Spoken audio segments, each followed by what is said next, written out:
ሰላም ጤና ይስጥልኝ። እንዴት የተከበራችሁ ቤተሰቦች እንዴት ናችሁ? ደህና ናችሁ ወይ? ሁሉ ሰላም እኔ ጋር ይመስገን። እኔ እኮ ማለት ነው እንዲሁ ባዶ እየበላው አይደለም። እኔ መስተዋና ወይም ደግሞ ሲሊንደር ይዤ ፎቅ እኮ ነው የማወጣው እኔ ማለት ነው። እቺ እኮ ከዚች ነውና በጣም ኮመንቶች ሳይ የመዳም ቅመሞች ምን ይላሉ መሰላችሁ?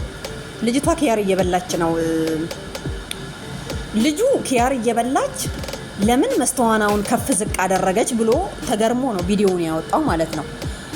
የመዳም ቅመሞች ደግሞ ከስር ገብተው የሀቢብቲ አታንሹ ይከብድሻል፣ አሁን ቀላል ይመስልሻል እንጂ ኮመንት ከስር ያለውን ነው የምላችሁ። ቀላል ይመስልሻል እንጂ በኋላ ልትታመሚ ትችያለሽ።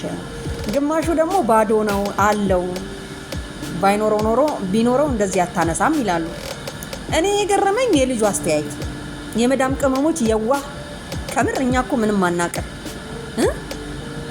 ልጁ ለምን ኪያር እየበላች ለምን ብድግ አድርጋ ቁጭ ታደርጋለች ብሎ ጭራሽ አፈጠጠ። እንደውም እሱ ነው የሆነ እንትን የመሰለው ማለት ነው። እሷ ላነሳችሁ እሱ ውሃ የሆነው ማለት ከበዳት ብሎ አዝኖላት ይሁን አላውቅም።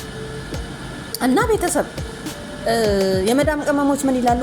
እኔ መስተዋና አንሺ ስባል አንከባልዬ ነው እንጂ የማስገባው አንስቼ አላውቅም። ምክንያቱም ለማናባቱ ነው የማነሳው ነው ጥያቄው። በኋላ ቢያመኝ አንጀቴ ቢወርድ ምናምን ነገር። እቺ ልጅ ግን ስፖርት ነው። አንደኛ ደግሞ እየበላች ስለምታነሳ የከበዳት አይመስላትም። ምንም አይከብዳትም። እኔ እንደውም ከምድር ቢያንስ በወር አንዴ አንድ መስተዋና እላይ ያደርሳለሁ ማለት ነው። ግን እየበላው አልነበረም። አሁን ግን እየበላው ነው መሞክረው። ምክንያቱም ሙሉ መስተዋና አሳይታለች። እንደታሰረ ነው እንደታሸገ ነው፣ አልተፈታም። እሷ ግን ስታነሳው ባዶ ነው የሚመስለው አይደል? አቋቋሟ፣ ጉልበቷ ምናምን ጀግና ከምር። እኛን እኮ እሱን ያጀገነን እና በጣም ቪዲዮውን ያመጣሁት ለምን እንደሆነ ታውቃላችሁ? ኮመንተሮች በጣም የዋህ እንደሆናችሁ ለማስረዳት ነው። ሁለተኛ ደግሞ የልጁ ውሃ መሆን እሷ ላነሳችው እሷ ለበላችው ማፍጠጥ ነው የገረመኝ። አስቡት፣ የሰው ልጅ አማርኛ ሲተረጉም በምንና በምን እንዴት ማን ነው እሱ ሰውየው ብለን ማሰብ አለብን ማለት ነው። የመዳም ቅመሞች የዋህ እንደሆነን እዚህ ላይ መረዳት አለብን። ምክንያቱም ከስር በተጻፈ ኮመንቶች አንድ የተዛነፈ ኮመንት የለም። ሁሉም ከስር እየገባ አታንሺው ይከብድሻል። እኔ መልእክቴ ጥሩ አይደለም ማንሳት። እንደኛ አይነቱ ክብደት ለመቀነስ ብሎ ነው የሚያነሳው። ግን እየበላን አልሞከር ነው። ምክንያቱም ምን ያውን ስፖርት ስሰራ አፌን እንደዚህ ወትፌ ከሆነ እንዴት ነው መተነፍሰው? አስባችሁታ? ያ እሷ ግን በቃ ልምዱ ስላላት ቁጭ ብድግ ታረጋለች ማለት ነውና ተመችቶኛል። ኮመንተሮች በጣም ፈታ አርጋችሁኛል ማለት ነው። አንተ የወሰርክበት ትርጉምና እኛ የወሰርነው ትርጉም ደግሞ በጣም ይለያያል።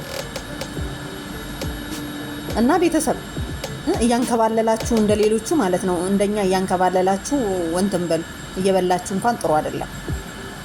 ምክንያቱም ያው ሰው በመጥፎ ነገር ሊተረጉመው ይችላል፣ በሆነ ነገር ሊተረጉመው ይችላል ምናምን ነገርና ልጅቷ ግን ምን አስባ ይመስላችኋል? እንዲህ ኪያር በአፏ ይዛ ሰብራ ምናምን ነገር ርቧት ነው አልመች ብሏት ነው።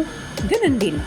እኔ ግን አልመች ያላት ነው የሚመስለኝ። ምክንያቱም ኪያሩን ገና መሬት አስቀምጣ እንትን ከምትል ምንም ነገር የለም ማጠገቧና ቦታ ያጣች ነው የሚመስለኝ።